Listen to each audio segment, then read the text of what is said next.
2019, and we're joined by Chris Zeppieri from Makers Everything. How are you doing, Chris? I'm good. How are you? I'm really good, thanks for asking. Yeah. Are you having a great morning so far here at Makers? I am having a great morning. I can't believe the scale of this thing. It's unreal.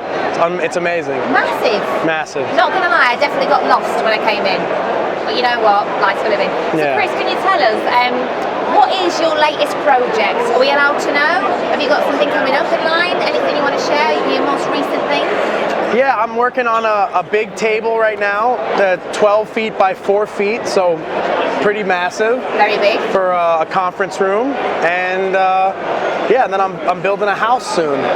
A tiny house on a trailer, so soon. Wow, casual, just building a house. Normal, another day. Just normal. Have you travelled far today, Chris, to get here? Do you live over here or what? What's going on? I flew over from New York. I got here yesterday morning, so it's been a long trip. Wow. Have you got jet lag or are you feeling fine? I feel better than I did this morning. Okay. Enough coffee. Coffee all the way. Yes. New York, I love New York. Wow, yes. Okay. So, question, Chris, how did you start to get into making? Where did it all begin for you? It's always been part of my life since I was a little kid, and then it started to become a job after I went to college for art. I went to art school, learned about, making money, making stuff, and then it became, I was so passionate about it, I just went full into it. Wow, okay. So. Is it full time now, Chris, or is it hobby? What is it for you? Well, I work a full-time job too, but I also make stuff basically full-time hours. So I have a shop and I work there in the night and on weekends. So basically you're 24/7, aren't you? Oh yeah. Chris, can't so stop. Full out. This is ridiculous. Okay, can you tell us a little bit more about your work exactly? Like what kind of things you make or what you have made in the past? Yeah, I try to make everything. That's my thing, is make everything. So I try to explore different materials, and I always want to learn a new process by doing a project that involves something that I don't know. So I pick a project and then I work up to it and I learn whatever I have to along the way. So try and do it all. That's so everything and anything. Everything and anything. I like that, Chris. I like that. How do you come up with your ideas? Like, what inspires you?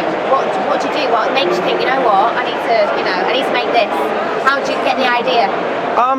It comes and goes. So I'm inspired by architecture and nature and sort of things that I see out in the world, and sometimes it comes from the most random thing. You drop something and look under a table and see an interesting table base, and then you think, well, I could make something like that. Really? So I try to never limit my imagination in terms of where I could go next. Wow. Be inspired by everything. I like it. What is the craziest thing you've ever made? Is there anything that you've made that's absolutely completely out there, maybe out of your comfort zone, that you think, wow, I did that? There's been a few things. I mean, I built a couple of motorcycles that were totally, like, I had no idea what I was doing and just sort of figured them out as I went, and they still work, so that's good. And wow. There's a lot of times, when I make something new, people ask, like, how did I know how to do it? It's not necessarily knowing how to make the final project, it's just knowing the process of getting there, like knowing how to cut wood and weld metal. You can get to a lot of different things. So as long as you know the steps before, the end result is not that hard to achieve. Wow, okay. Have you got like a favorite material that you like to work with out of any of them? Lately it's been steel. I really like working with metal. Okay. I just, it's so strong and so light for its size. You can make anything out of steel. So that's basically been a favorite for me for the last couple of years. And have you got a favorite tool as well that you like to use, maybe? I love using the belt grinder. I just feel like I can do whatever, I can shape metal in any way and sculpt and do stuff like that. So wow, yeah. Absolutely incredible. So, okay, have you got a mistake that you've done before? Have you ever done anything completely wrong and you've gone, oh my gosh, but you've made it into something else and gone, cool, awesome, it ended up well?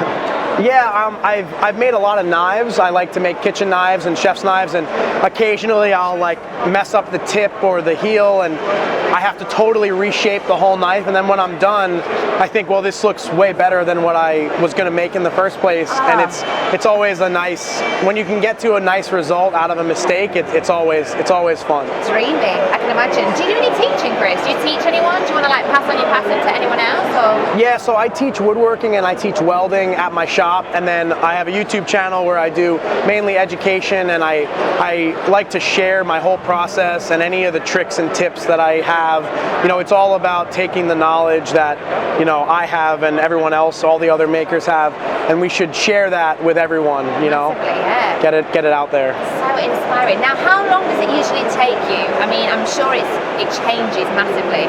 Could it be from a couple of days to a couple of months to a couple of years? How long does it actually take to do it? You know, to make a project? Yeah. Or, yeah, it depends on the project. Some of the stuff I do, I get to finish in one day. Other stuff takes, you know, a month, 2 months. Sometimes I'll make a video that has, you know, 200 hours of labor involved, and the video's got hours of footage, and I have to try and condense it into like 20 minutes. But when it's all done, you know, as long as it's synthesized and someone can understand it, you get the point that it's a lot of work in a short amount of time. Wow, amazing. Have you got any tips for anyone, Chris? Any young people who want to get into it and are inspired by you? Got any tips for anyone who want to become a maker? I would say just don't let anything slow you down, you know, like find a goal and just try for it, you know. If you have to learn something along the way, just accept that and embrace it, and, you know, find your end goal and do whatever you have to do to get there. Oh, Chris, amazing. You're a legend. Thank you so much for the chat. Thank you. Chris, everyone, stay tuned and we'll see you in a bit. Thank you.